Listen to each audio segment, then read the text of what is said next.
Hi, and welcome to video number 4. In this specific video, you're going to learn how to figure out who your market is, and in other words, what your audience looks like and their likes and dislikes and so forth, so that you can pinpoint that specific person and attract them to your Pinterest boards. Now, the big mistake is this. Don't jump into Pinterest and just start pinning just yet. We're almost there, but we're going to do some planning, do some brainstorming right now to figure out which direction that we need to head. Once you figure out this direction, then you can jump in. Now, if you don't know your audience, then how can you cater to them? Now, you may think you know your audience. However, if you really haven't done the proper research and figure out what your audience's likes and dislikes and so forth are, then you're probably going to waste a lot of time and money. It's very easy to presume, especially if you have a product to sell, that you already know your audience and so forth. In this case, we want to apply what you know about your audience and apply it to what does a Pinterest user looks like. So if you know what a Pinterest user looks like, you can find them, you can follow them, you can figure out what they're posting and pinning and repinning and so forth to understand the psychology in why they do certain things, what they like, what they don't like, and this and that. And that'll give you a better idea of how to attract that type of person. So what do you need to know? We talked about you need to know what your audience looks like. You need to know what they're pinning. You need to know what makes them laugh, what inspires them, what makes them sad, what makes them happy, and so forth and so forth. And I know I talked about this in the previous videos, but we're actually going to figure that out right now. So how to fast track? There's a 3-step process here. First, we're going to want to do a quick demographics check. And second of all, we're going to find out what kind of sites they visit, subject matters they like and dislike and so forth. And third, we're going to use that information that we find and we're going to go on Pinterest and we're going to follow some people and we're going to figure out what they are repinning and pinning so that we can apply what we know to attract that type of person. Make sense?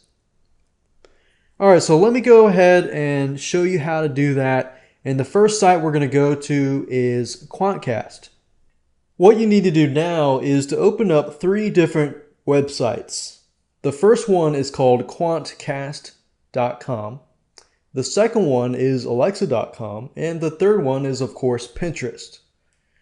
The first 2 are going to help us figure out in terms of demographics, what kind of sites the audience visits, and so forth. So that way we can kind of get an idea of who are in our demographic, who is in our demographics in terms of the majority of people. Are they female? Are they male? Are they a specific age? Are they a specific race, ethnicity? Are they in a specific region? And this and that. The first thing you need to figure out is, what are you promoting? Which business are you promoting? Let's say, for example, that I am promoting a cookbook that deals with desserts, cookies, cakes, cupcakes, and so forth. So in order to figure out demographics, all I need to do is to go to alexa.com and type in cooking desserts.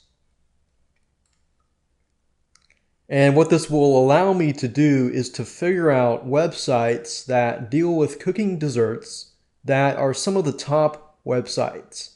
If I can figure out the top websites, for example, this site here has homemade dessert recipes. And I'm going to go to each of these sites. Allrecipes.com is very general. I want a site that deals specifically with cooking desserts. So we got 3 different websites here. We've got homemade-dessert-recipes.com, joyofbaking.com, and extraordinarydesserts.com. So let me go ahead and try to view the statistics. If I click on audience, it gives me the demographics. And as we can see here, now sometimes Alexa will not show the demographics, and Quantcast will actually show a lot in more detail. Now, as we can see here, that the age range is approximately 45 years old up to 65 plus. This is the age range that likes to look for desserts. And of course, that might be skewed by this website. So we'll make sure that we check out the pattern later on with the other different websites. Now, gender-wise, it's obvious that females overrepresent this category, and with children, no children actually overrepresents, which is something I would thought would be the opposite. And of course, browsing location would be home. That doesn't really, we don't need to know that. Education-wise, a lot of these people have some college or college, so they're in between and so forth. So what I'm going to do now is I'm going to hop on over to quantcast.com. Sometimes Quantcast will show you some statistics and sometimes they won't. So if we copy this over to here and we click on search, let's see if we get some results. Okay, good. So we got more results here.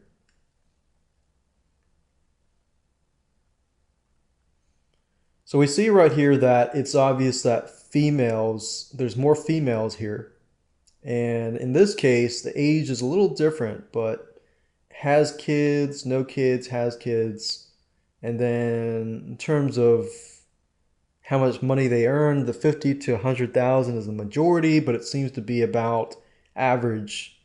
No college and grad school seems to be like the median. And here's the race here.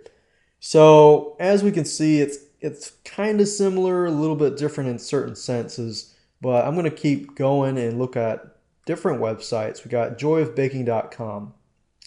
So I'm going to go to joyofbaking.com and can I get an idea of what they're all about? Okay, good. So they're all about desserts here.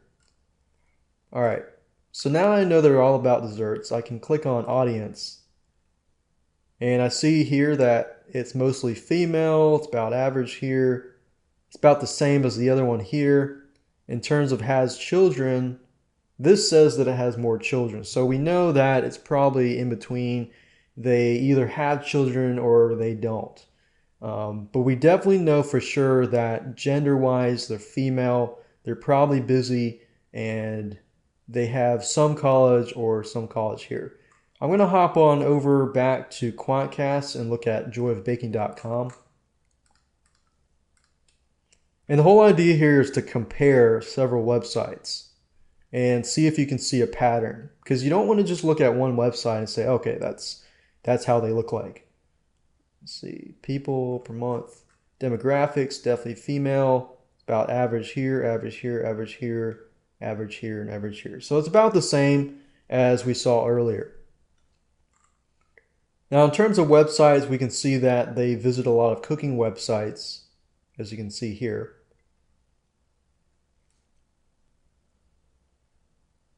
And we can see more websites and categories that they're looking at.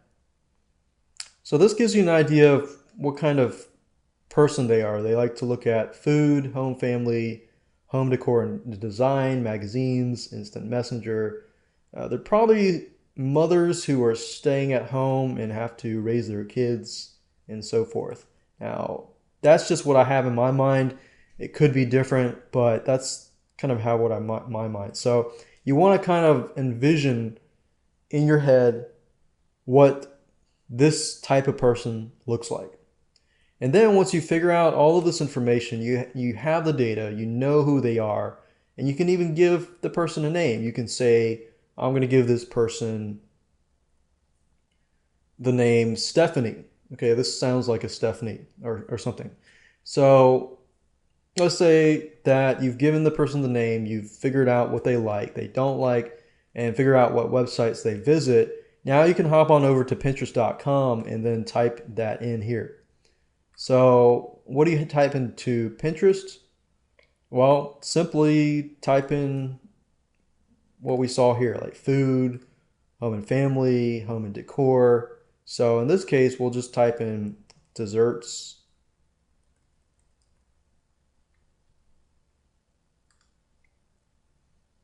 and do a search and just look through. And I would probably click up on one of the things at the top here because this one has 600 likes. And I'm going to click on this.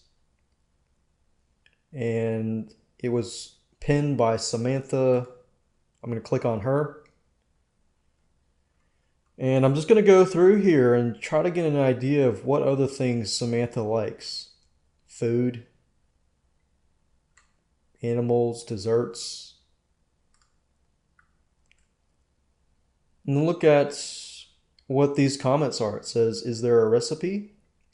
Yum, that looks good. Is there a recipe? So obviously we can see here that there's already a lot of people who want the recipe. They already see the picture and it looks really good, but they want the recipe. So imagine that you posted something really tasty like this, and then when people ask for the recipe, you could say, you could follow them and then send a message to them, say, hey, here's a free recipe from my cookbook. Obviously you want to be, follow them, have them follow you first. But after that, then you can post the image and then follow that up with a post of possibly the recipe. And you can follow this pattern by giving them a taste of it, giving them the recipe, giving them a taste of it, and possibly eventually saying, hey, oh, guess what? Now I've just released a brand new cookbook and you saw my recipes earlier, you gotten some taste of it. And with the law of reciprocation in this sense, you've given people a lot of recipes that they may have used and they really like you, then you don't have to sell it. You just say, hey, I got a new cookbook, check it out. If you've liked the previous recipes, you probably like these recipes as well. So that's just something that you want to do before you actually go out and start to create a Pinterest account and begin to follow people. So now you know that you're armed with this information, we can actually go and create and set up and follow and interact.